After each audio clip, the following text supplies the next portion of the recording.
Good morning, ladies and gentlemen, and welcome to the show on this Friday, the 6th of August, 2021. Thank you for tuning in. I'm glad to have you guys here. Now, here's the thing. Shipping container prices, you know what? The system is trying to spin out of control. That We're sick. The entire system is sick. The virus has made the system sick as well, not just the people within the system. It's like an ecosystem. You see how it functions.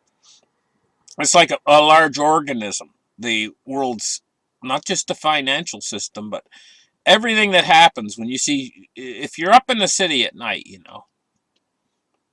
and you look down on all the cars and everything in the city, it looks like blood flowing through veins. The big highways and the lights of the cars coming down the highways. If you look at it in time lapse photography, it looks like the red light goes on and all the cars stop in the traffic and then they go again. It looks very similar from the air at nighttime. And if you do uh, if you speed it up, it looks very similar to the way blood flows through the arteries.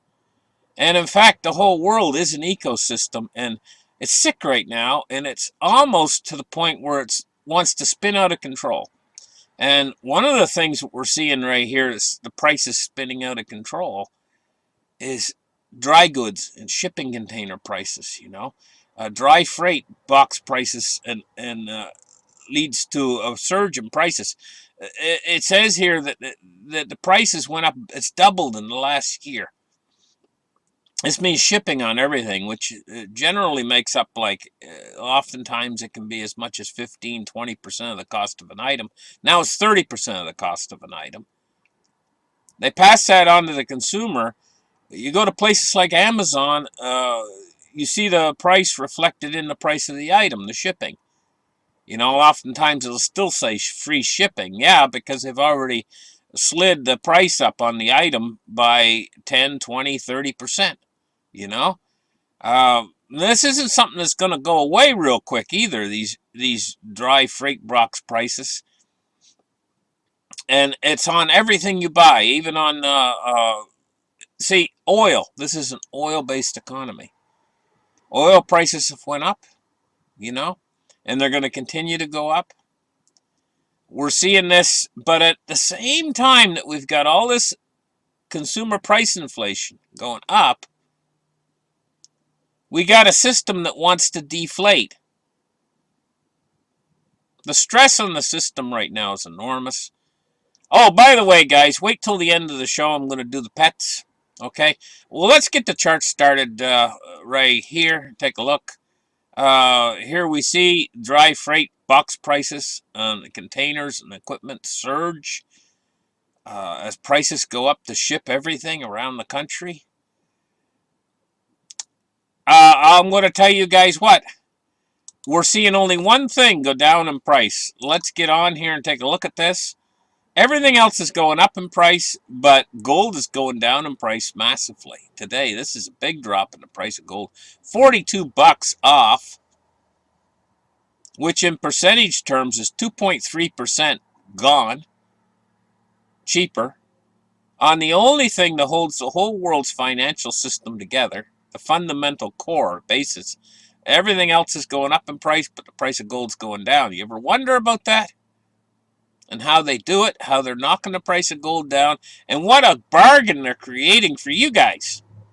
If you're smart enough to not only hold what you've already got, but to maybe get a chance to get a little bit more while they're creating this opportunity that's only going to come along once in a lifetime. Seriously, guys. Silver, same thing. They've knocked it down 82 cents today to 24.31. Don't be sad. Just hang on for dear life to what you already have, and maybe you have an opportunity of getting a little bit more before all this menagerie ends and these prices adjust back to what they should be, which could possibly be infinity. Cryptocurrency today. What we're looking at is 1719. Crypto's going up. The same time gold and silver's going down. Bitcoin price of 41,836. Ethereum at 28.19. So we're seeing the bull is still on crypto. I believe I said this in a couple other shows ago, how the crypto market, it never really left the bull market. It's never actually left the bull market ever since its inception. It began in 2009. It's been in a bull market ever since it began, really. We've had bear markets within a long-term bull. We're still in the bull. And what it's trying to do is what you really got to look at. It's trying to take over the entire world. That's what it's trying to do, nothing less. And it's like a drag racer going down the freeway, and he ain't stopping unless he wins the race. If anything happens, if he blows a tire or something, well, we've all seen the wrecks on the. That's what cryptocurrency will do if it doesn't succeed.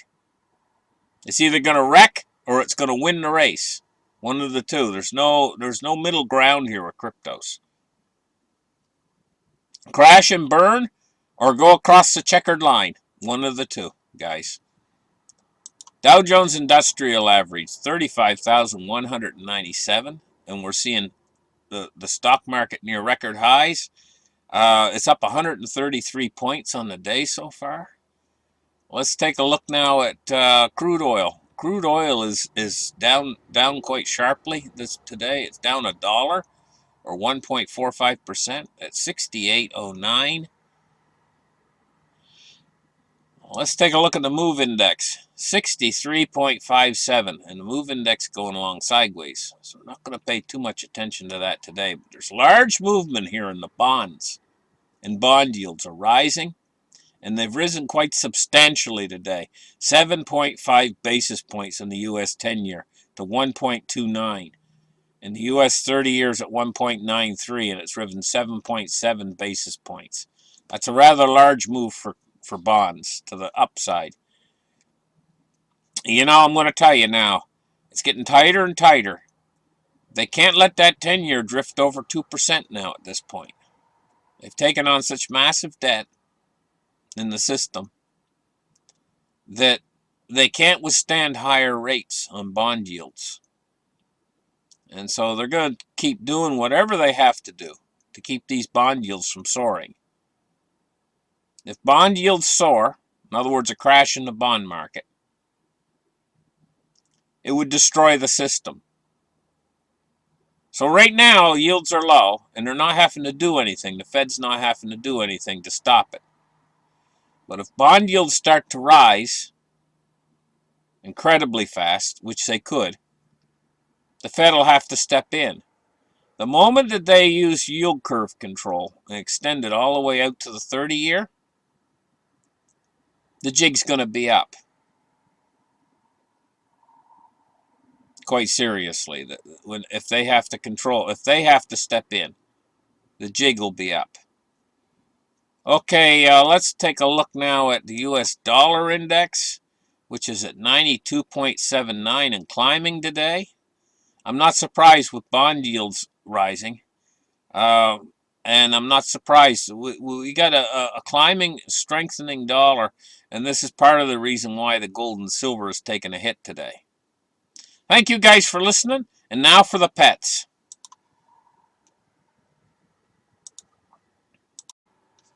Okay, guys, let's get the pets started. First pet we're going to look at is Oscar, the Himalayan cat. He's 4 years old. He's hiding under the bed, and an attempt to avoid his heart medicine and eye cleaning. And now in the second photo, he's sitting on his favorite windowsill, and he has been shaved for summer. I'm going to tell you guys what. He's awful cute, Oscar is. I'm going to tell you guys what. It must feel good, in the summertime to be shaved like that, yeah, it makes him look a little, makes a cat look a little bit funny, but it must feel awful good, to because of all that hot weather and to not have all that hot fur on you, to be able to run around in the summertime with a short coat, So let's move on to the next one. The next one is this brother and sister dog, 11.5 years old. It's Otto and the brothers and sisters, Otto and Susie. Okay, and Otto, he looks like a rough and rugged boy, and then there's Susie, and Susie's got one eye shut, and she's holding looks like a sock in her mouth. And here is the chicken, and his name is Brucey, and he likes to sit on the back of chairs or on the table there. He's probably waiting for his dinner. So let's move on and see what else we have here. Okay, where was I?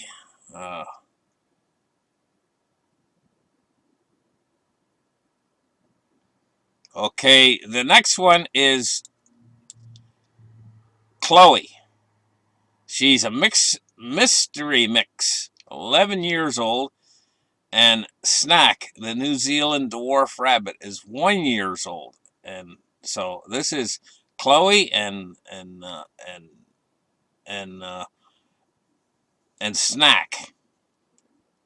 The pictures here. So those are the last ones we have for today. I hope you enjoyed your pet pictures. Thank you guys for tuning into my show. You guys all have a great day, and we'll catch you guys in the very next episode. Bye-bye.